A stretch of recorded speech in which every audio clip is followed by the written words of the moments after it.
He got a building permit. Like the tunnels. And he's going to tear down one of the houses, but then he's got to tie all the properties together. You can't have a shop without the house. Is he the one that's in here? Okay, so he is that. It is this one. Okay. So now he's getting the building permit now. Put that back in our house. He's getting. Okay. Okay. I still have that in here. Okay, He's got his trusses on. Yeah, it's 2/3 done. So, oh yeah. Oh, so No, they want us he to started rewrite a long it time with- ago. I can't even get a cement floor. He can do Oh. dirt work without a permit. And I can submit them, and they'll send it to their legal and review it. Okay. That is not, Oh, so they. not what their intent was. Oh, so they're not. Pam, will you turn around and slug Michael in the arm for me? Texting her. Texting me. Will you stomp on his toe? Will you push him in the swimming pool tomorrow morning? Okay. Sorry. Will you push him in the swimming pool tomorrow morning? Okay. Let's go ahead and, To his feet. you guys ready? Let's go ahead and call the meeting to order at 7:35 and go ahead and ask Justin if he'd lead us in the Pledge of Allegiance.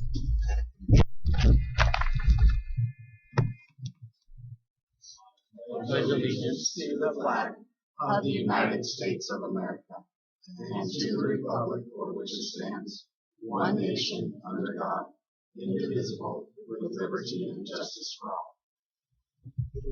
I have the opportunity to say the prayer. Our dear Heavenly Father, I'd like to thank you for all the many blessings you've given to us and the opportunity we have to serve our community and to try and make it a better community for all of us to live in and for future generations. I ask you to watch over those that are protecting our country and our freedoms, and watch over those that are protecting the citizens of our community and those of our country. Please guide direction all we do, and we say these things in Jesus Christ's name. Okay, if there is no questions on the minutes, I would accept a motion to approve consent agenda items 4A, B, and C. Mayor, I'll make a motion that we approve consent calendar items for A, B, and C. I'll second it. It's been moved and seconded that we approve consent agenda items 4A, B, and C. Leif. Aye. Kim. Adam. Oh, aye. 4 ayes. Okay. Next on the agenda, Jacqueline, you made it just in time. And would you, that you need to talk loud because the speaker is not picking it up. Oh, whatever. Okay. So the Shelley Supporters of the Arts has organized a youth group. So it's very similar to Mayor's Youth Council, but it's going to be directed by 2 professional artists and then an amateur artist, which we're really excited about. So they'll be doing a lot of professional mentorship for students who are trying to put together portfolios and resumes for college. So it's mostly going to be high school students, but one of the projects they would like to do is the pavilion on Don Lloyd Park right there. The pavilion that has the Spud Day sign, they would like to paint the entire side with a Spud Day sign. So we talked to the Kiwanis Club and they're fine with it. They've given us one idea, but it was just kind of an idea. They're not solid on what they want to do. But they are probably it won't be this year for Spud Day. It'll be the following for next year. And we just need to see if the city council is okay with that. That if they're okay with them painting the side of the building as a Spud Day sign. So the only part of the sign that will change is the dates. And they will maintain it. So if the paint starts to feel, they'll come back to it. Well, I know when you were talking about earlier, because right now it's just a sign that's on there, and you actually wanted to paint this still. They don't know yet. The only reason we don't want the problem is corrugated. Right, the corrugated, which they said they could accommodate that because they're artists. I don't know or not, but they they said they could put big plywood up there, but the only reason that they wouldn't want to do that is to get, like, bees would make hornets' nests or something. So they said, well, we could do like insulation down in there to block it. And I'm like, nah, yeah. So that was, those are two different options. So my concern is people's opinion of art is all different, because we have the little down on Chris Weifels, the little African girl on there, and I know a lot of people are ready to see that. There's a mural on a corrugated thing over off of Baseline Road, and I think it's beautiful, but there's other clients like, why did they paint that on that shop? So I'm okay with like putting something on the shed, because I'm, that we all approve, but I'm afraid of painting the whole steel side of it. So you want to do your sign, you don't want the whole back into the. She would like the Yeah, plywood just idea. just the sign, just the sign where it is now. Right. The dates change, like you said, every year.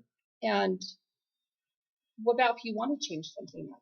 Because as we sat in Kiwanis earlier this morning, and we were working on the flyers, like they were thinking it's fun to actually, because right now the Wild About Spuds and the potatoes and a cute little safari thing, they would like to put that on the flyer, and they like to change the flyer up every year, is what Chris Weifel was saying. And so we have something so permanent that's going to be hard to change. Oh, they want to repaint it.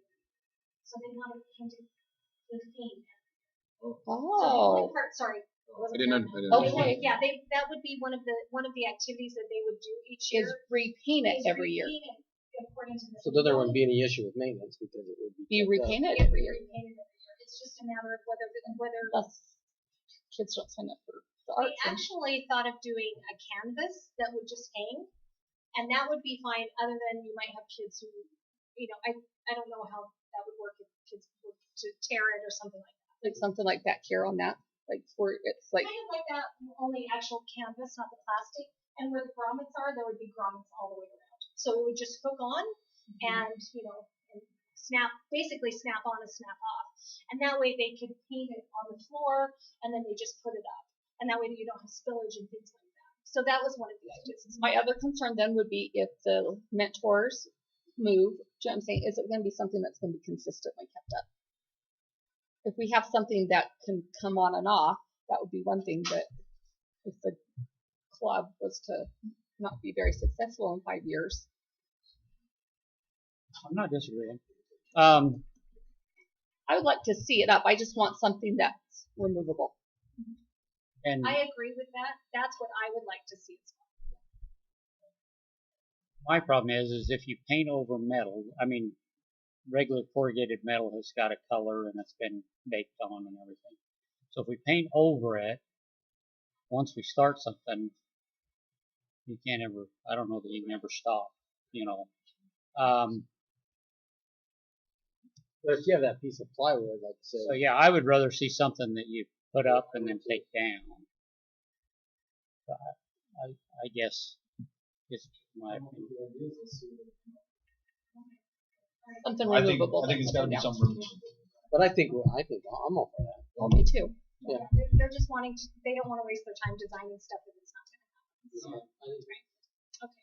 All right. Second thing is on October 14th, we have approval and we have a certificate now from the state of Idaho for the wine tasting. They gave us permission for between 5 and 9 p.m. on October 14th.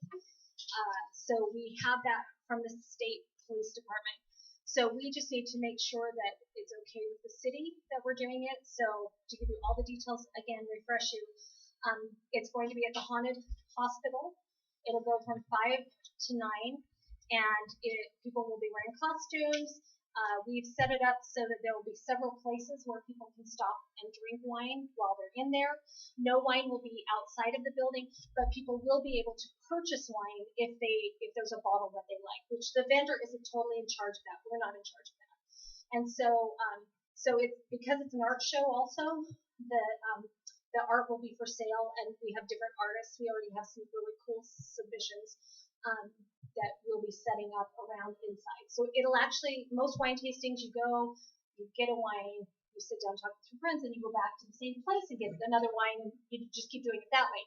This way, we actually have 8 stations, so they'll go from this station, this room, and then they'll go into the next room to taste. So it's kind of like they're going through the haunted hospital, but there won't be anybody, of course, under 21, and it won't be a spook alley. There'll be no scaring of anyone. They'll have scary music playing, but we'll have it lit very different. So, and it's the night before Lost Souls Attractions opens every day. So this is the night before that. So it's a Thursday night. So we just need to know. I know there's no policy on that, and so. So, is it a wine tasting event with an art show, or is it an art show with wine tasting? You know what? I would say it's both. We're almost sold out. Yeah, I have people. How much is it? $50 a person. So And you have any no ordinances or anything? Sandy and I were talking about that. Almost everything associated with alcohol. Chief, jump in here and correct me if I'm wrong, but my understanding is almost everything associated with alcohol is regulated at the state level. And that was the question I asked Sandy about. And it sounds like you've already got the approval that you need from whatever state agency. I mean, cities do have the option to regulate some of these things. They're like, I think we've had a couple ordinances over the years about Sunday sales. I think we've talked about that and we've addressed it. But as far as an event like this, it sounds like if you're covered with the state, like you say, we don't want underage, no minors in there. But other than that, Is somebody Not aware of checking the door, or kind of you got bouncers at the door, or did you get Rod to volunteer there? Or? Yeah, we actually will have staff at the door because it's a ticketed event. So if we have people coming from Utah that they don't drink, so for them it's $25 a person plus $10 per person. So they could also spend whatever, so it'll be $35 for them. And then they can buy art if they want to. They can buy art, yeah. And the art ranges from like $500 up to $25,000, $30,000. So there's some significant art there. So it's interesting. We have art coming from Salt Lake, as far as Salt Lake, and Moscow, Idaho. So we have some really good submissions. So it's going to be a successful event. We just don't want to be breaking any regulations, or if you want to establish some regulations, we want to make sure that we're within those guidelines. How many people are in it? And I asked that because of the parking. Okay, it's $50. I mean, there's 50 people. We're having 50 people that are ticketed. So then plus all of the people who are helping with it, which is about 14. So it'll be No more than what the haunted house went No, to. so way less than what their first night of the haunted house. I don't think there's anything.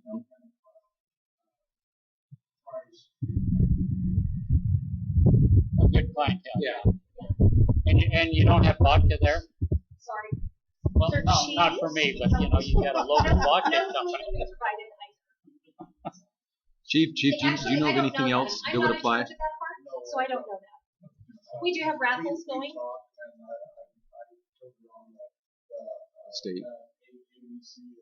Yeah.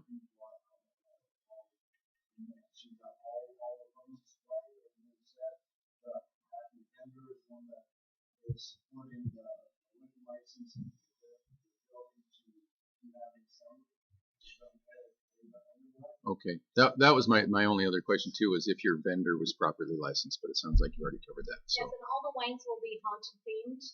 So, and we have 2 raffles we're doing because it's way before Halloween.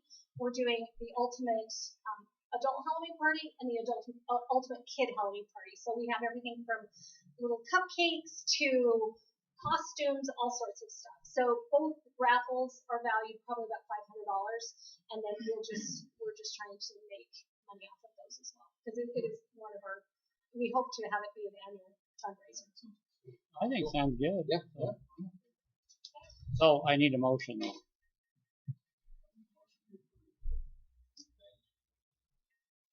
Approve the SSOA youth come up with a plan for our mural, and also the approved communication fundraiser. Moved and seconded that we go ahead and approve the mural on.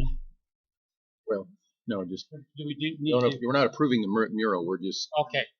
Matter of fact, I don't even know if I would include that in the motion. Redo it. Just do the one. Just because we already told her that we would definitely be open to ideas. but we need to see what the ideas are. So we really can't approve that yet. And the ideas will be approved by Kiwanis Club first, and then be brought to you. So we're gonna make a motion to approve. Second, that we go ahead and approve the wine tasting fundraiser. All in favor? 4 in favor. Okay, thank you. Merrill Hampton. You don't look like Merrill Hampton. I know, I was going to say, you guys know Merrill Hampton. I am not him. And the Hamptons asked me to come represent them here tonight. For I think lack of a better statement, they're just trying to stay out of limelight a little bit, and just asked me to come represent them. What they're wanting to do is they've got. I need you to say your name. Oh, sorry. Thank you, Mrs. Chris Street. I represent the Hamptons, HLE Engineering. The address is 800 West Judicial in Blackfoot. The Hamptons asked me to come talk to you guys about, they're thinking about developing what, in Judy's term, was an eyesore that they have up there by their, they've got an old shop there, they've got a gravel pit, they've got some old equipment. Mr. Hampton's getting up in age, and he's getting ready to get rid of that place, and he wants to develop it. Where it falls in the county, and it also falls within the impact area, that we wanted to come talk to you about options before we start getting heavy into design, spending a lot of money on something that may or may not suit the city of Shelley's fancy. So what they want to really talk about is the utilities, the water utilities. They currently have one service, and that service, from what he's told me, has been there for 60 years. And from that one service, he's actually had up to 5 buildings on it, or 5 structures, or 5 trailers on it at one time. There's only the shop now and another trailer right now that are on it, so there's only 2, but it's just the one service. There's 1 meter up there. I believe what he told me was 1.5 inch service, but Justin probably can correct me if it's, I think that's what it is. Yeah. It could be. I don't think I know for sure. He thought it was 1.5 inches, but his memories is not as good as it used to be. So what we want to talk about with you guys tonight is what the possibilities of what they really want to do is they can see the developments coming that way. They can see the subdivisions are coming that way. City of Shelley is going to move that way. What they want to do is development that when the City of Shelley's boundaries got to there, it's in the impact area, that the City of Shelley could annex that and it would fit seamlessly into the city of Shelley without having too many problems. So the Hamptons are curious about number of, if there's a possibility of number of other additional services on that property. Currently, we subdivided this in the county subdivision. I want to say back in 2018, 2019. It's a 5-acre lot. I would say about half of it's in that gravel pit area. We haven't really got into design layouts and stuff like that because I really don't know what we can do with the services or if we can do anything with the services. So that's what we want to come talk to you about tonight. Can I ask you just a couple of clarifications? So there's an existing city water service out of the city on a meter that serves a shop and a residential trailer, so where somebody's living in, right? And you're seeking additional connections for how many more lots? Like, what do you? I'm struggling with the scope of what you're asking. And that's kind of what we're struggling with as well. That's what we want to come talk. So there's currently around, I would say, about 4.5 acres of usable ground. In the county, it's going to be a residential zoning, so that would be, or residential agricultural zoning, so minimum 1 acre lot. There's a potential we could try to get it rezoned at the county to an RA and get it reduced down to 1/2 acre lot minimums. But that would be we could only do that if we had city services. And so I guess that's why we're here today, is to try to figure out if, it's in the impact area, if the city of Shelley is going to absorb it at a future date, and we have city services, we would go with that. We'd try to do a 1/2 acre, do the curb gutter, sidewalk, fire hydrants, possibly something like that. Or we need to go down a different route. I can tell you that I do a lot of these county subdivisions in Maine County, and DEQ is hounding us like no other because of how many wells that we're drilling, right? And if I bring a subdivision to them that has a city service, the city line that runs right next to it, they're going to ask why aren't you tying into it? And so I guess I want to answer that question. I would be able to answer that question because I come to you guys and talk to you guys about it. So it looks like it's going to border on the park subdivision, right? That was my other question: is where's Yeah, what? It's gonna, Where are we looks like talking it's about going to here? be right on the edge. So if that's the case, they could actually tie into Just sewer too. annex- Right, we'd annex it in and we would. Well, are they already contiguous? Isn't Barbara Chambers property in Lloyd? There's one right on Do you the know if corner it's of the already park, contiguous? Barbara I do Chambers. not know if it's continuous with that. I'll be honest with you. Well, we can see it on the GIS. They pulled up GIS. so is hers just that little? It's just that little lot, right? It's 1 acre. But it looks like it looks like more to the west. It's going to touch the parks. It's going to be on the edge of the parks. Yeah, that's what I see. So this is the property, right? And that's her piece of property right there. So he's talking about, right? Isn't that the gravel pit? So are you talking about in front of the gravel pit or The gravel pit behind would the gravel pit? The gravel pit would be included. I'm assuming that any layout that we would bring the gravel pit would be in a common area, and there would be highly earthwork, quite a bit of earthwork to make that more of a common area.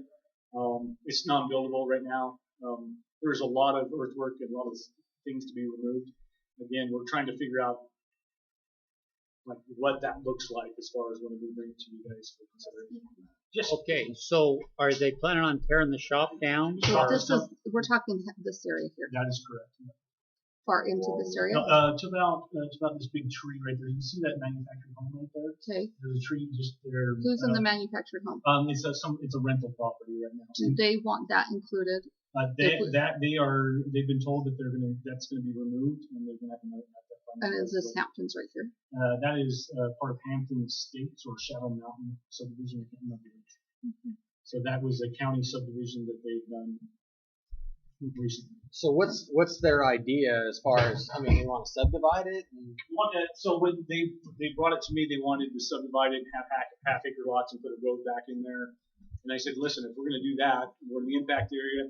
If we're going to get down to half acre lots, we need water from the city. And if we do have water from the city, you're going to need curb, gutter, sidewalk, fire hydrants, light poles. You're going to have to abide by the area impact agreement that we have with the county. Well, Because it's wouldn't happen. but it would have, if it was annexed in, they'd also have to tie in sewer. So And there'll be sewer right there because the park subdivision is on that corner. Yeah. So the idea, they didn't know how soon that park subdivision was going to get done, and the close sewer is going to be available. And so they're trying to figure out if they just put it on the market, sell it as is, let the next guy take care of it, or if they were going to try to do the development themselves. Again, we're just kind of trying to figure out what the options are as far as that. Because I know when we did the county subdivision called Hampton Estates, it wasn't allowed, which is perfectly fine. I think that the house that they own lot 2 is on a well, but this is a little bit of a different beast when they wanted half acre lots. Okay, so my opinion is if we can annex it in and they tie into sewer and water, then that's totally different than giving them outside the city water access. And we're talking about if they're half acre lots, no more than 9, probably more like 7 or 8, because you're going I had to. Probably talking 6 or 7. Well, yeah, depending on the layout. Right. Yeah, depending on your layout for roads, and if you've got some kind of a common area, yeah, it could even be less. So we're talking. I'm just trying to again get an idea of scope. Well, the subdivision next to it's half acre lots. So You got to think about the zoning next to it. The zoning next to it's already. So We have a new ordinance. so that it's got to be at least half acre. So Well, it depends on what it came in the city. What zoning was designated. So I guess I just want to make sure I'm clear. You guys would prefer us bring it in as a city subdivision, get it annexed in the city, tie into the sewer that would be available from the park subdivision, and then use the RE designation when we annex them into the city. Just because it goes in the same zone, it wouldn't be that it's R1 here at the edge of the. Well, but I mean, it depends on what the surrounding uses are too, not just the one. You know what I mean? So we'd have to look at that. All the houses around it, they're like 1 acre lots all up Most there. of them across the street. As an interested party, if somebody did buy one, themselves and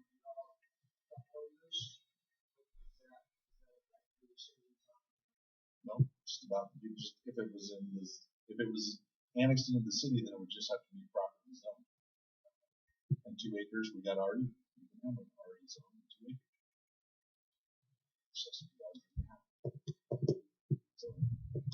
So I don't see any problem with it.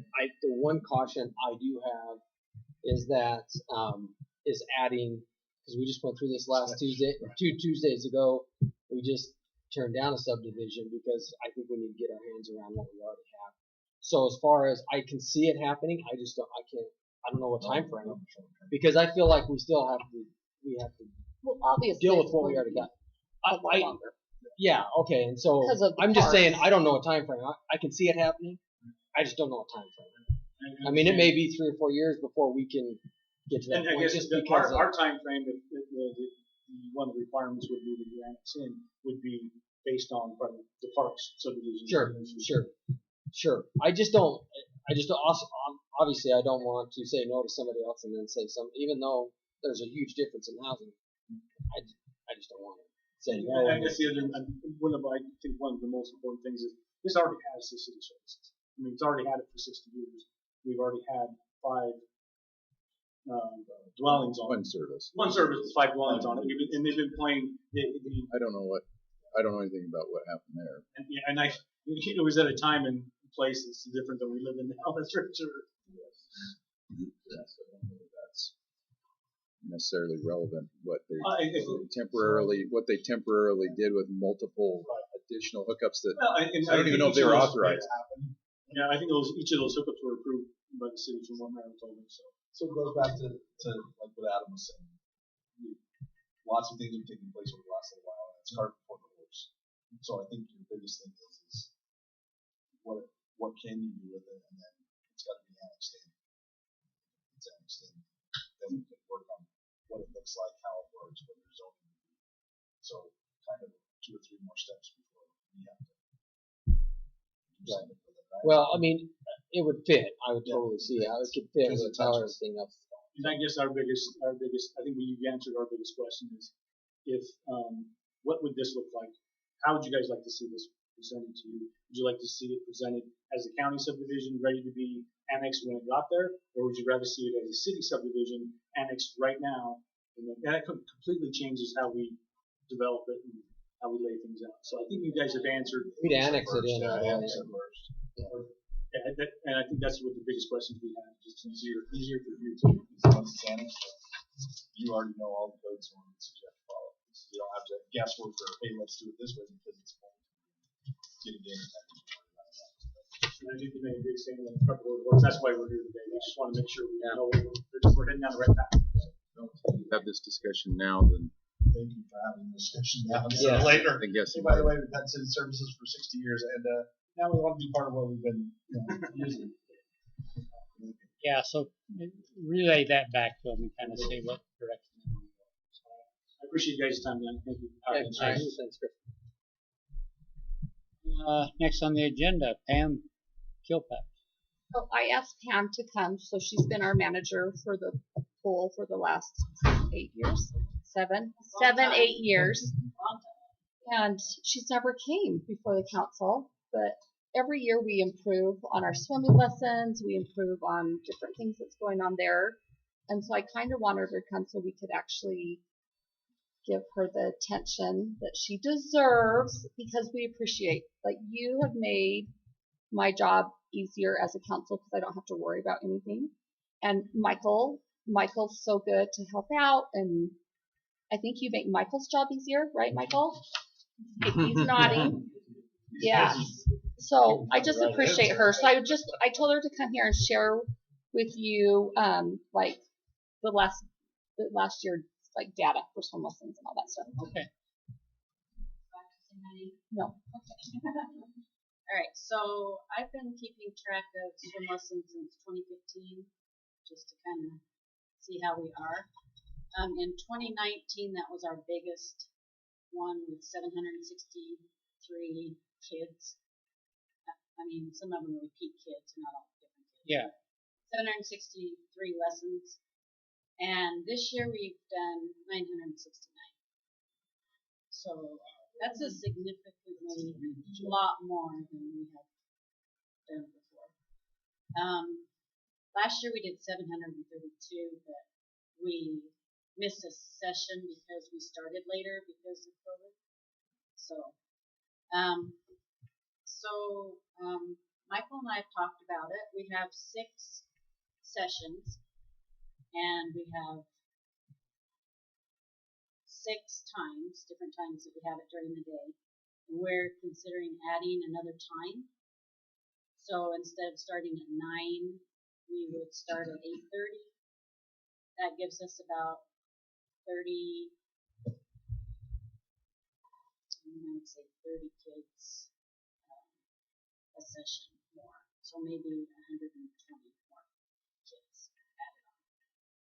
But I think we need to add it on because we've had several people that are calling and upset because they can't get their kids into swim lessons because they're full.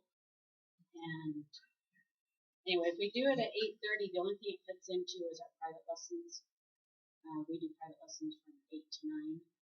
We don't have very many of those, and the pool doesn't really make any money on that, just the kids do.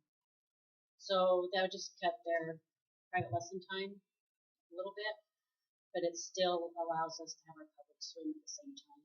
So we would end at 1:40 instead of 1:25. We start public swim at 2. So that's something that Michael and I have talked about. We thought maybe we could do that. That might accommodate some more kids to take lessons.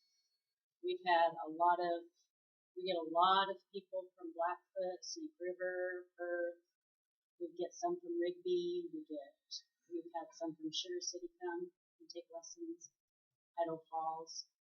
They like our lessons, and I think they like the class sizes. That's what they like. And the swim instructors that we have, we have problems once in a while, but we can usually talk to them and get them back on the course. I have few complaints about the swim instructors and the swim lessons. So we have to add, I think you have so many people come from so many different cities is because we've made a good reputation for Shelley Swimming Pool because of the small class size. You've done a great job there. And the lifeguards I feel are top notch. I think that we have lifeguards from families that have come back. We have the Durbans and the Wilsons, so every sibling's coming back and taking their turns. So I think that's great. And another thing a lot of people from Blackfoot have come here, and they're obviously upset about their and they want to know how come Shelley, such a small town, can keep their people and Blackfoot can keep theirs. And I tell them, this is part of the mayor, this is part of the city council, and I think this is part of the city of Shelley. Because the city maintenance come and they do a great job around the park, keep things nice. They'll come anytime I ask them. I know the police, they drive by several times. We've had them stop by just to make a presence there, to say hi, to visit. And I've camped them several times, and the kids know her. And I think the kids like working there because it's a nice environment. So I go and buy lollipops for the grandbabies. So anyway, Yeah. That's great. Well, we appreciate all you're doing because you've done a great job for us, and we really do appreciate it. So. And even with that, if we add a different session, we could add the private lessons. I know moms will like from 7:30 to. We could give the kids. Oh, okay, that's right. We don't normally do a lot, but this year we've had the cross country like once a week. They're starting the swim team, maybe like twice a week. So And I'm surprised how many quite a few. like Zumba, like So swim. water aerobics has been really busy. Well, how many times I go over and you're at capacity and you have to turn people away. And I know it's been a really hot summer, but our pool's doing great. So all thanks to Pam and Michael. I think it's a combination of the city and everybody. Yeah. It's really helpful. And I have to say kudos to Michael too, because I know Michael starts out the day over there. And when Pam says, this is what I need, Michael does. So I have to give his him. wife taught him well. Yeah. So I have to say I appreciate and I love what you said. It's a team, it's a community, like we're all supporting each other. But I do wanted to tell you out in public that we do appreciate you. So. And you're coming back next year? Very good, thank you. Everybody saw that on camera. That wasn't a positive, probably. Well, thank you very much. Appreciate it.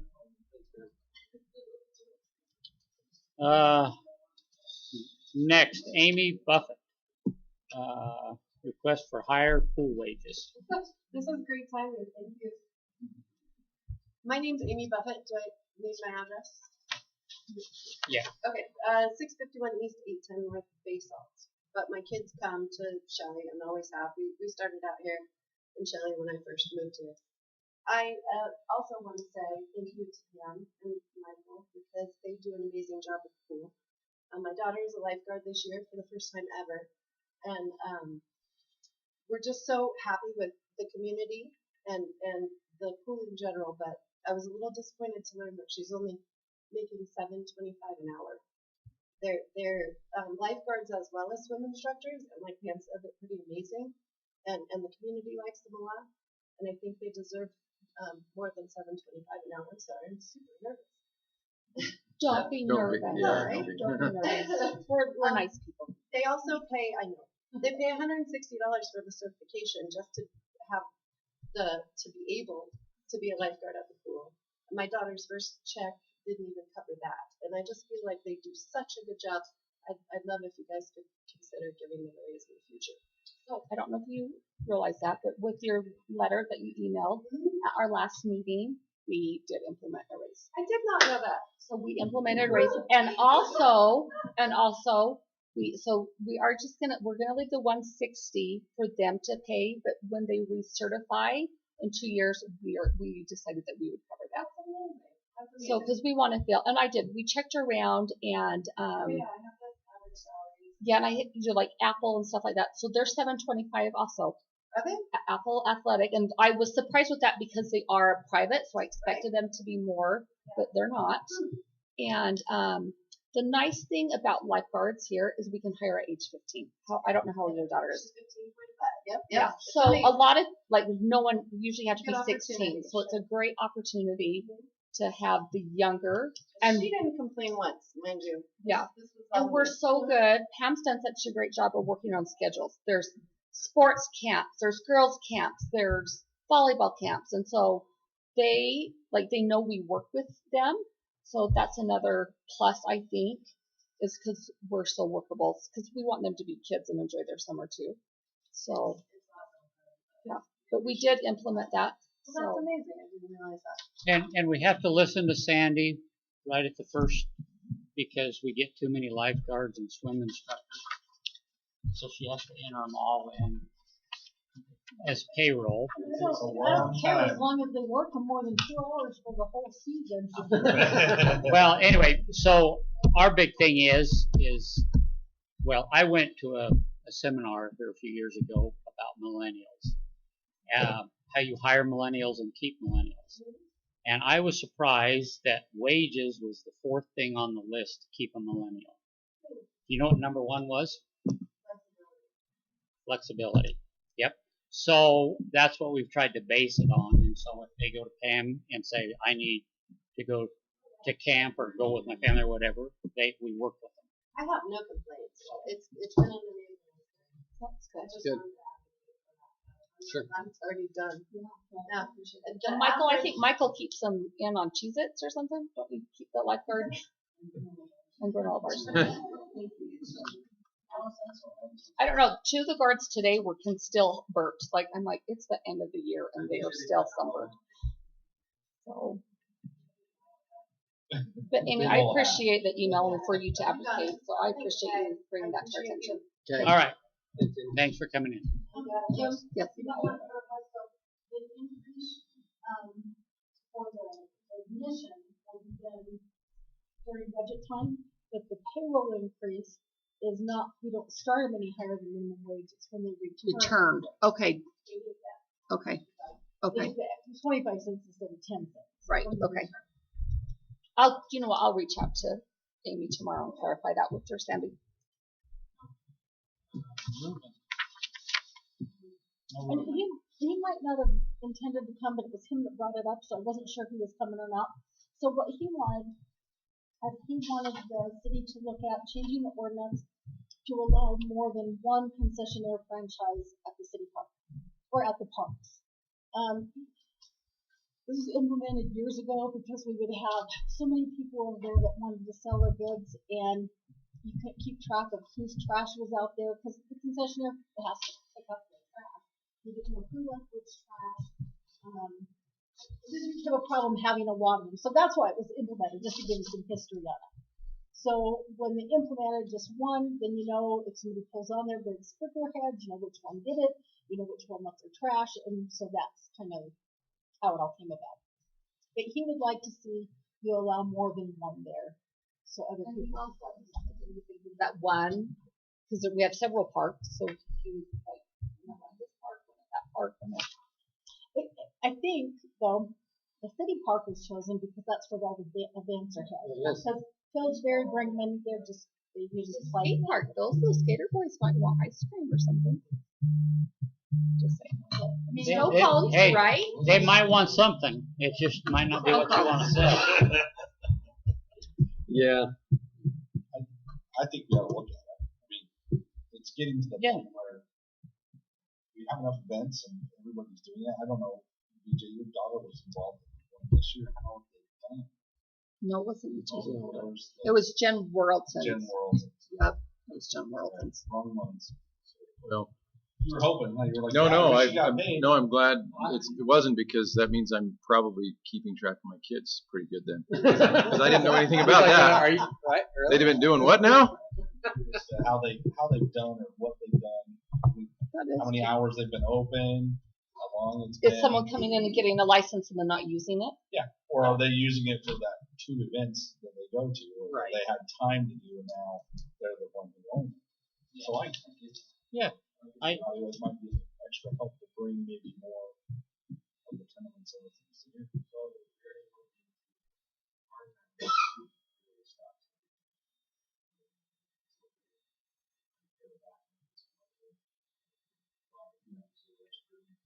I thought it's out of order on every spud day. I do.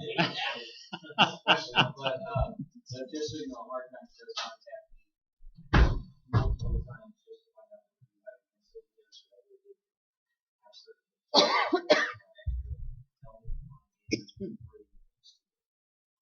Because it does help the businesses. They do see it. Yeah, they see the invoice of people, but they're also making money too. So maybe it's like just to say, hey, maybe you ought to improve what you got. Mark and I never say no. No, they're good. With that, we might look at it and see. We'll take a look at it. Yeah, it'd probably be worth taking a look at. Just see. Even if we just offer one. I was going to say, I would offer one.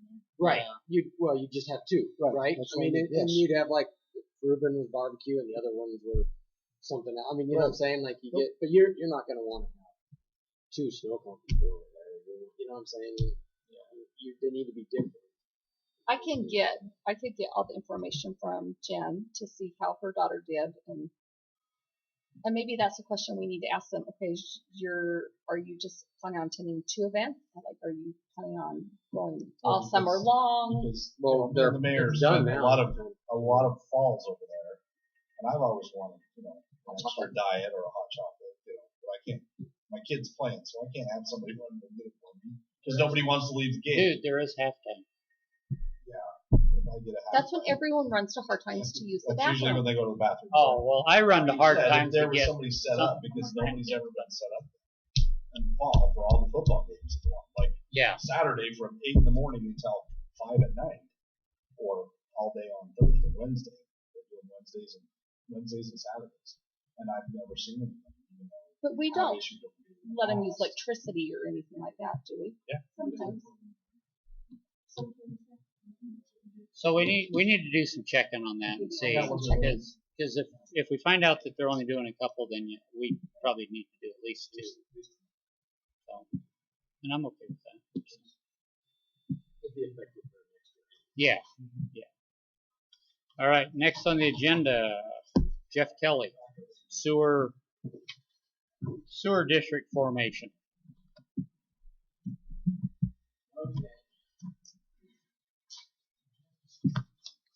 And Jeff, we do want the Reader's Digest version, please.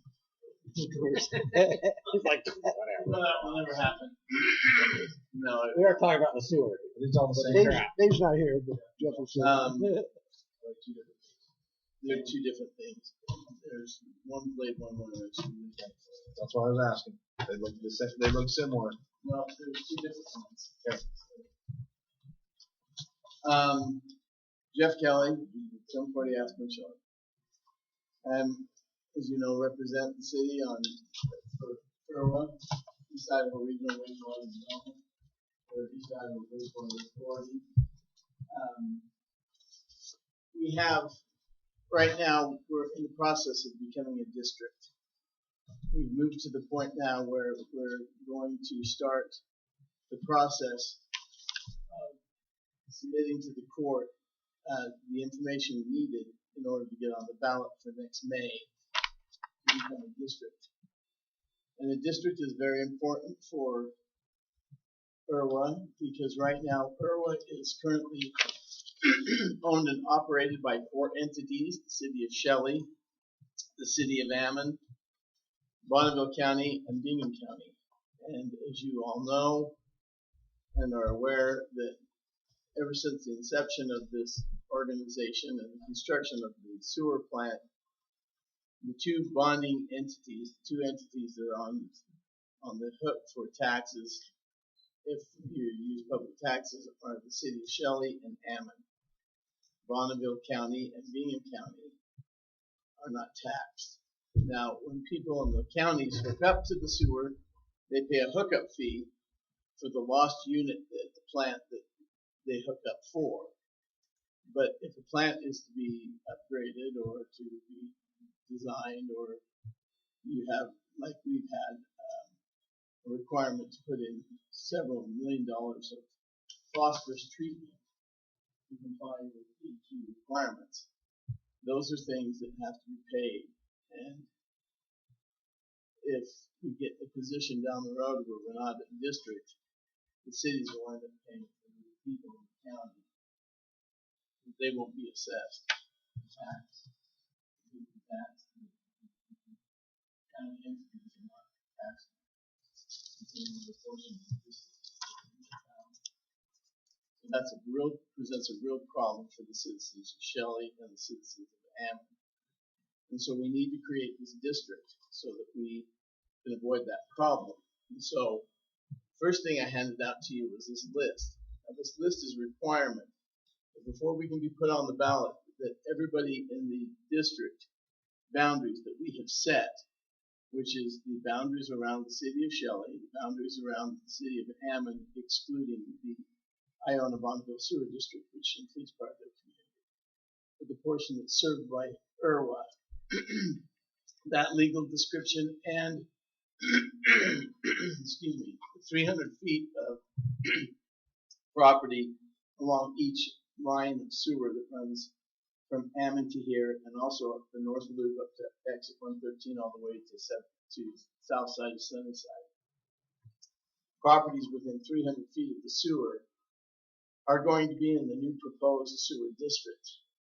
So everyone in the cities that owns a property, we have to have 10% of our city property owners sign this agreement saying they're willing to have a district be created before we can go to a vote. So that needs to be done this fall. We need to get it done sooner than later. The second sheet you have there is everyone that lives in the county that has a piece of property within that 300 feet of the sewer line that is greater than 5 acres must agree to be excluded in or to be included in or excluded from the legal description. So we have to get a signature from all of them as well before we can go toward the vote. And the task is monumental. That's something we have to do, and we plan to do. So that's where we're at in regards to that. Does anyone have any questions? Okay, so refresh my memory here, because I go to a lot of the meetings. Anybody within 300 feet of the sewer line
gonna say, 34 million.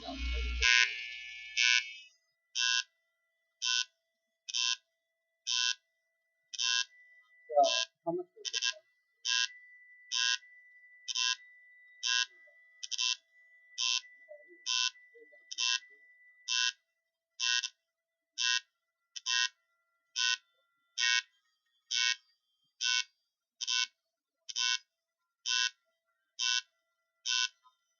There's a lot of whys. Oh, that's probably what it was. What we could have done.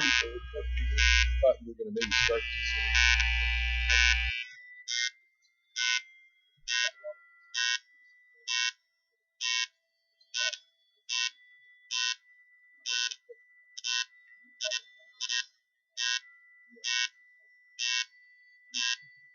really have any.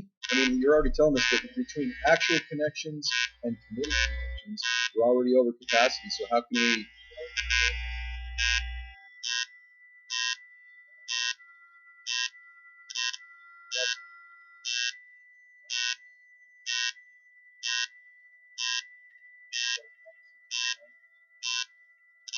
I have a question. I know when all this was going on, Jeff, there was property owners.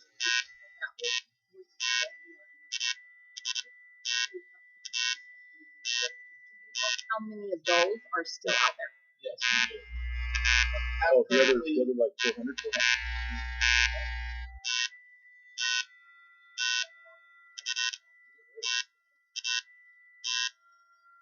Right now we got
Invested until they're paid for.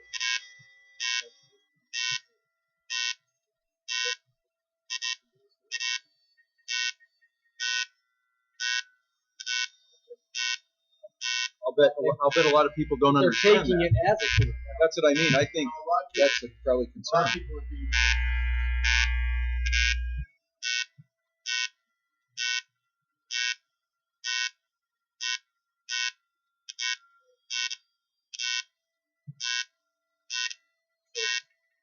Basically, just means that.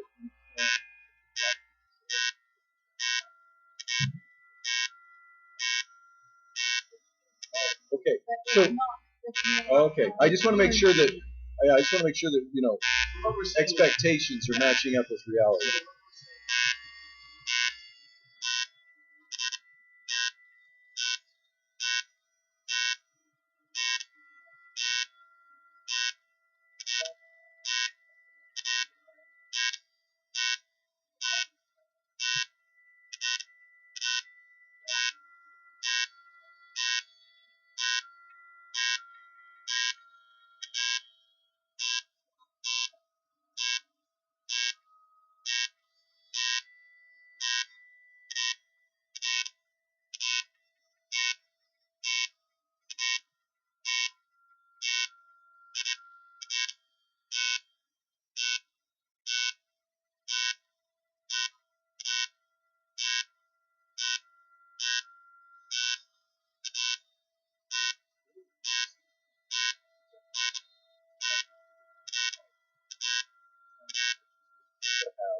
that people coming to the city with money to purchase them.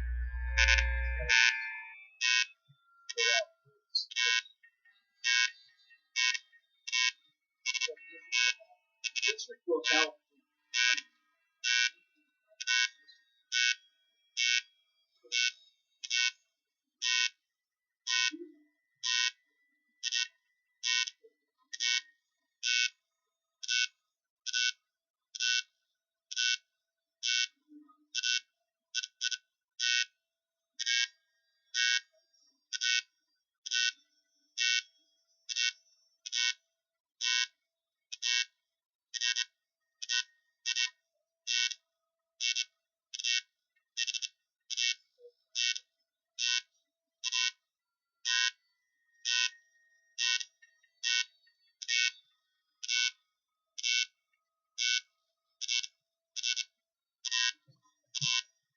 Hey, nobody's criticizing you, Jeff.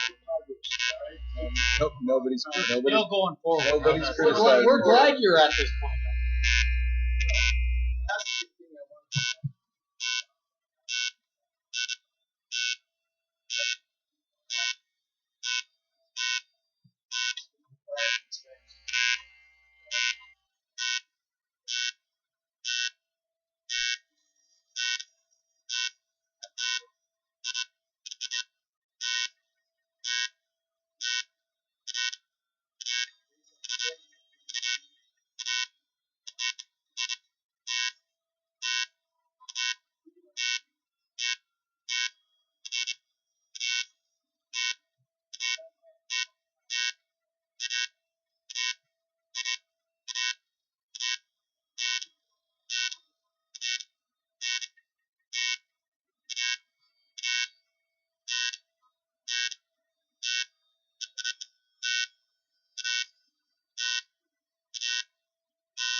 Recognize citizens from the floor.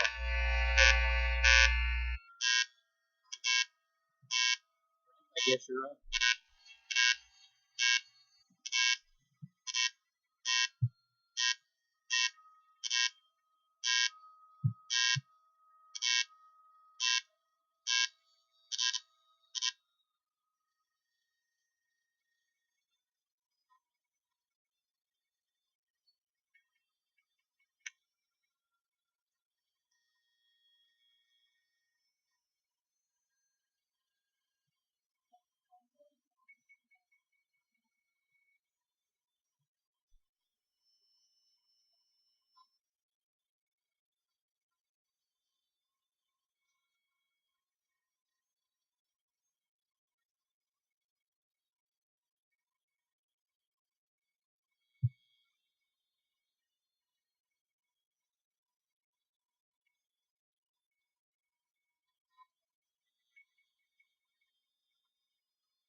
Well, I went down this morning and had another meeting with them, and they were telling me that, well, we don't want to do that. We decided that we know that we said that we didn't know a vote on it as a board, so we're not going to accept that. So in a little while later, they called me up and they said, well, come back now. We think we've got a way to fix this. And I said, okay. And anyway, so then they proposed that I go ahead with a dry system and then keep on working trying to get water to the dry system. And I'm thinking, I don't know where the water's going to come. I don't know what a dry system is. Well, the dry system means the piping's in there, but there's no water in it. Oh, You can't put water. okay. So, what is the landowner? Why do they not want the two landowners or whatever that don't want to allow it? Would it be because the piping's in the ground? So, what would a dry system? They don't want the two people don't want it as far as the ones that are going to go off the dry system. They don't want it because they want to use it to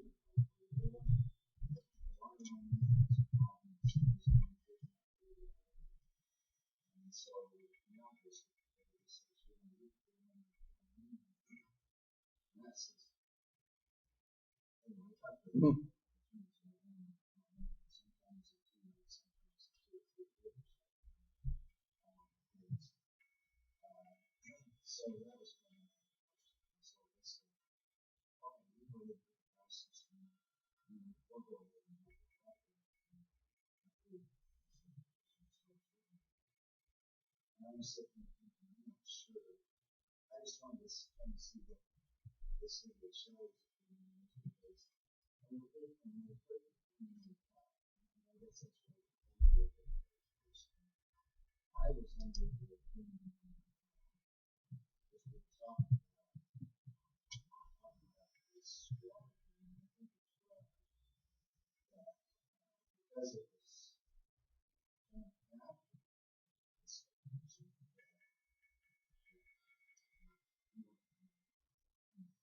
didn't feel like it was necessary since it was I thought that's right. Just I was talking to Sandy, she said there was an emotion for it. So I said, well, anyway, I just thought probably wouldn't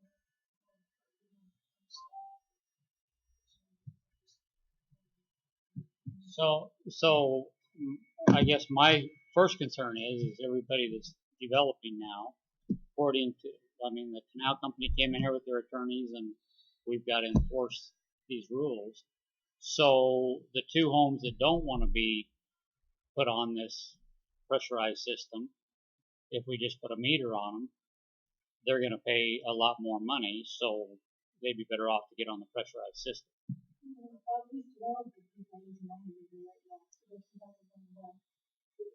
Mr. Powell is not on the city board. Okay, so how's he in the city and not on the city? He's not in the city. He's one of those houses right on baseline. There's houses right on baseline that are not in the city limits. Yeah. They've been the last, his subdivision is one of the city limits. But if the irrigation did, if the secondary irrigation, they have to go across this part of the property. You can't just go right up to the end to the canal? He has that shop right there, right? Yeah, his property sits Right, right on the back edge of the canal. That's his property. It's his property.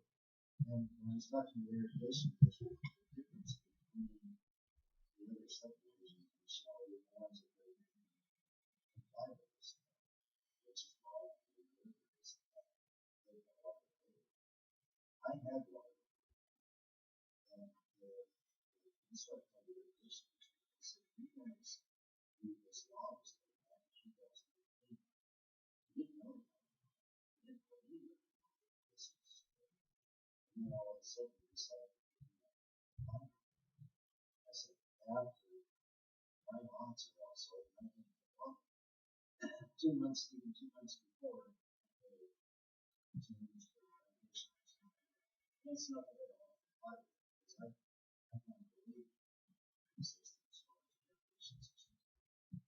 Okay, so how are you watering the farm there then?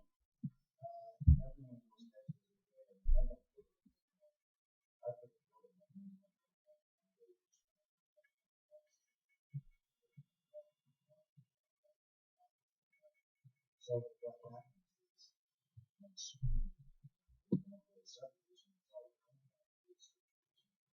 That's going to be a big farm.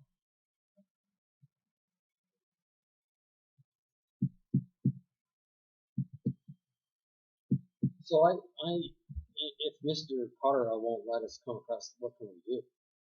Well, we could go across baseline and come in on your driveway. There's a ditch across the street.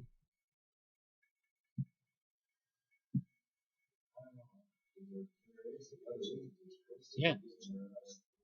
Yeah. Well, I'm sure it's the same canal company. I'm wondering. I think this whole situation, and I'm not familiar with the history here, but there's all kinds of lights going off in my head, thinking about at what point are you no longer required to comply, right? Like you say, whether it was passed after you got certain approvals or whether it was after you already transferred ownership. I mean, there's got to be some tipping point, right, where it no longer applies. And so my thoughts for you and the district is, I even hesitate to tell people to do this, but I think you need to go find a lawyer to you know what I mean? Because you're meeting with them and you guys just kind of haggling with each other, but there's really no definitive. What are we saying the law would say? What are we saying? I mean, I don't know if we'd run this by our city engineer. I don't know if the council would want me to look into that, but I think at least as a starting point, you would need to get legal counsel and talk to the district's legal counsel, and maybe if you get two good lawyers together, they not always, but they'll often end up with the same result if they're smart and if they're reasonable. And if the law and the facts are reasonably clear enough, and here I don't think there's any major dispute over the facts, over kind of how things went down. I don't know. This is very preliminary, but it just would seem to me that you need some good legal counsel for yourself to decide whether or not you need to do this. The laws, if this ends up in front of a judge, the judge is going to say you need to do this. Or on the other hand, they might say, you don't have to do this, Brent, and here's why. Cite in your chapter and verse, and you go back to the district and you make your case and you say, I'm not doing it. I'm moving ahead, and if you guys don't like what I'm doing, then you're going to have to take me to court. But you do that work and that research beforehand, and hopefully you both come up with the same conclusion, so you don't just fight each other in limbo. You know what I mean?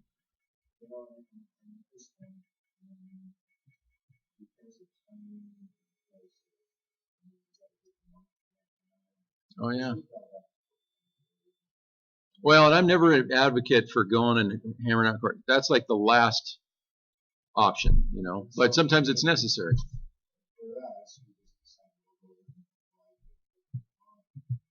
Well, if you can, but it sounds like you can't.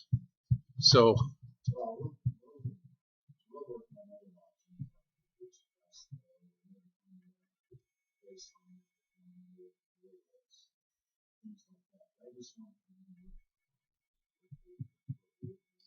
When the engineers looked at the plat, they based it on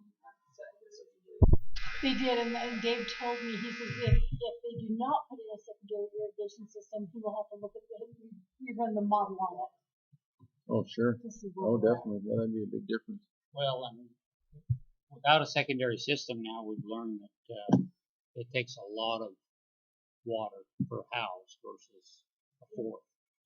Well, and I didn't understand, Brent. This is why I hesitate to say anything, because we don't have enough time to get into the facts. But I understood from your presentation that you didn't have other options. But it sounds like maybe you do.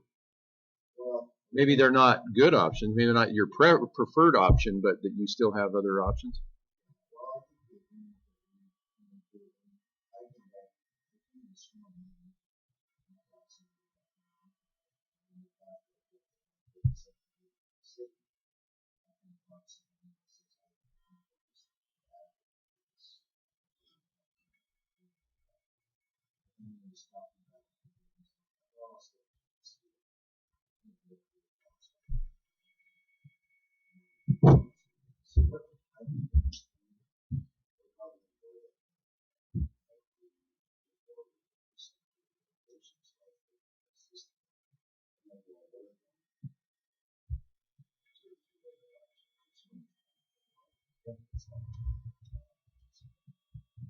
Can you even put in a dry system? Can you come across? Well, they put the pipe in, so he's got the expense of putting the pipe. It's just he's got to. There'll be no pump to run the water.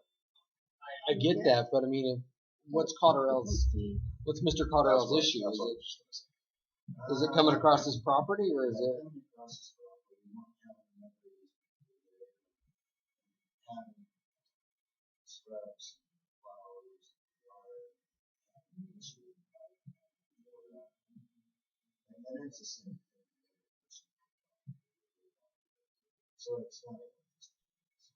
Okay, so it's the lots that are on the south end of your zone. So, and here's the end of that, as we talked about it. Options that you can put in the dry system. It's all going to come down to your final plat's not going to get approved unless you have a secondary water system. That's just the way we've set ourselves up. That's the way we're going to stand it. So we've got to come up with either you've got to come up with, like VJ said, you and the canal company got to work it out and say you're exempt or you're in, and you have to, or you just have to find a way. So I don't know if we're helping you or we're hindering, but we would have to change the water model. And Dave, I visited with Dave on this. We talked about water and about our sewer and water models, and visited with that. And no, we need to have everybody play on the same field. And so I know it saddens me that they can't come to an agreement and make you come back again and again and again. But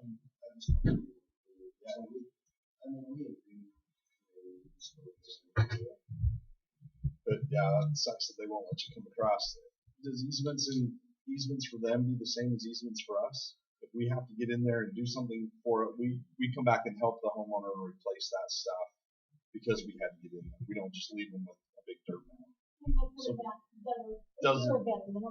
So it's just a matter of what is the water company's easement, what the canal company's easement look like for those guys. I would hope it would look the same as what we do, but maybe it doesn't, and that's why they're afraid. Because it wouldn't be us, right? We wouldn't have to be in there doing the secondary water system. That would be the canal company or him. So it'd be you. So I guess that's somewhere you can start. I mean, you make a deal with him, you get it signed off. Maybe he'd let you have access.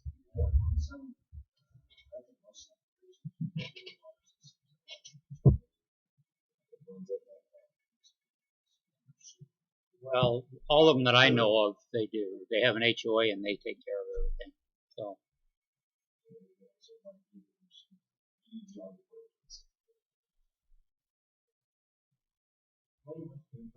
So our clarify this. Okay, so our big thing is where the canal company came to us with their attorneys and says, hey, this is a law you have to follow. So we've adopted that. So we're it's pretty tough for us to say, okay, it's okay for you not to do it, but the next developer has to do it, where we've adopted it now. So that's the problem. And the canal companies caused it, so they need help. Fix it. We were talking about it, and I thought at the time it's kind of after the fact, So we side with you that way, but our hands are kind of tied.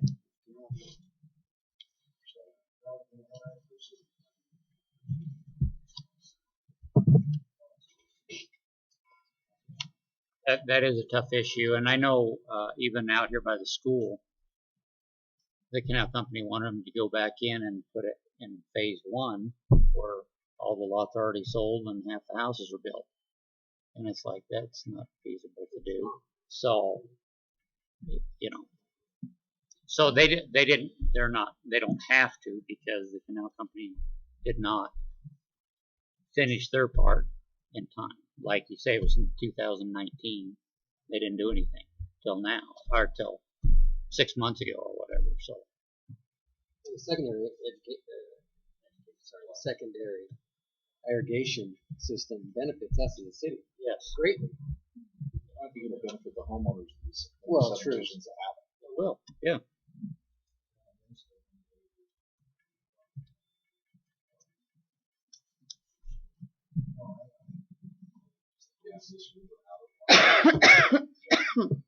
So work on that, and yeah. Okay, so just for clarification, because Brett and I have discussions about where this actually is landing.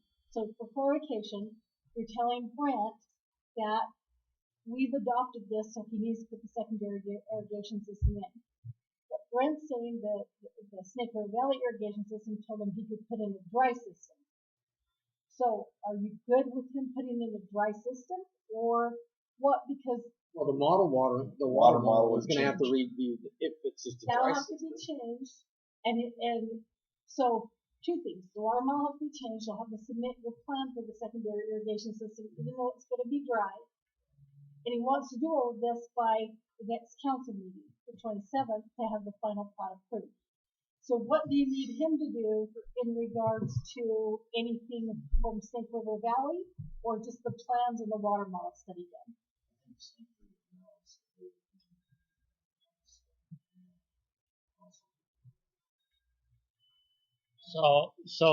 So have it all drawn on your plans, have it across baseline, and we'll approve it. In other words, yes, you still got to have the water system in place. Yeah. Figure it, not till the 27th to figure it So, out. I mean, Brent, for you, this is a piece of cake. Just show up with your backhoe at 10 o'clock at night and just put it in. Don't worry about it.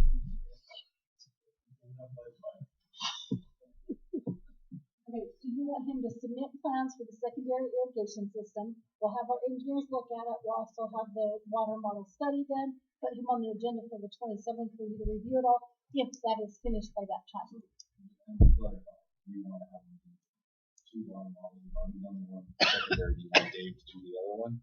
Because we'll have to tell him that ASAP, like tomorrow. I was going to say, I don't know if this can be decided finally at the next meeting. I understand you wanting to get it approved and move forward, but can we? That's my question. Can we? Can we answer all these questions? Maybe we can. I'm not trying to put a damper on it. Okay, I'm just so- saying. So here's the quickest way to do it, in my opinion, and I don't know by any means all the answers. If you were to go look and see what it would take to go from the ditch across baseline to get inside there so you could put the pressurized system in, we wouldn't have to redo the water model. All you'd have to do is figure out what it took to get from that canal or that ditch to your property. That's all you have to do, and then the rest of it.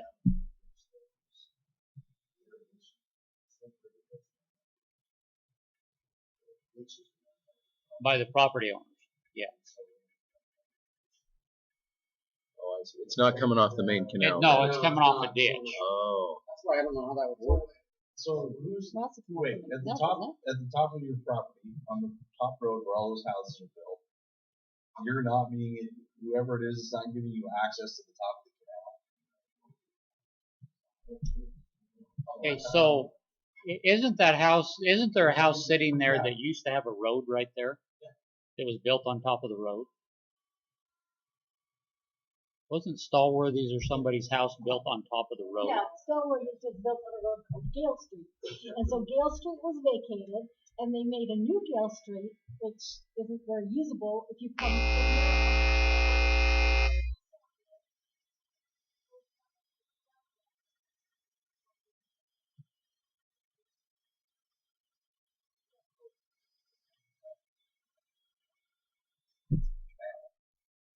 Or is there property between the canal bank and Not on that? I think it goes into where his properties are in the subdivision. Is anybody in your subdivision that's said they won't allow easement? So I think that street goes right down into that subdivision, into your lot.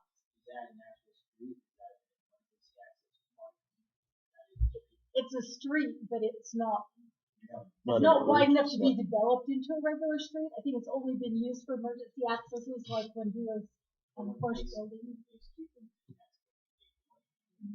But there's still a Right away? Is there a right away? drawing of the street.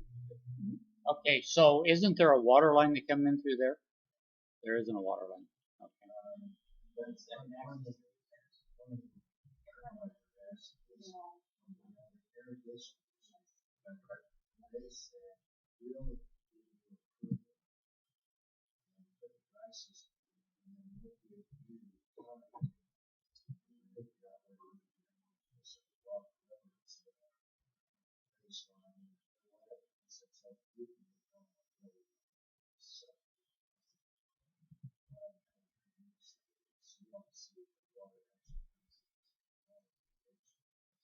No, I guess what I'm saying is, in my opinion, and this is Stacey Pascoe, these guys have to vote on this kind of stuff. Stacey Pascoe opinion is, if you put in the dry system and they say they'll work with you, before the first house is occupied in phase 2, you have to have it figured out. So that gives you 8 months. That's my opinion. Access right there. Yeah, I know. There's no grass. There's There's no no shrubs. shrubs. There's a road. Does Jim know where you're asking for access? Does Jim know where you're asking for access? Because there's no shrubs. There's no lawn. There's no nothing. It's already shop sits. So, and the road, why wouldn't he give you easement access right there? I don't know either.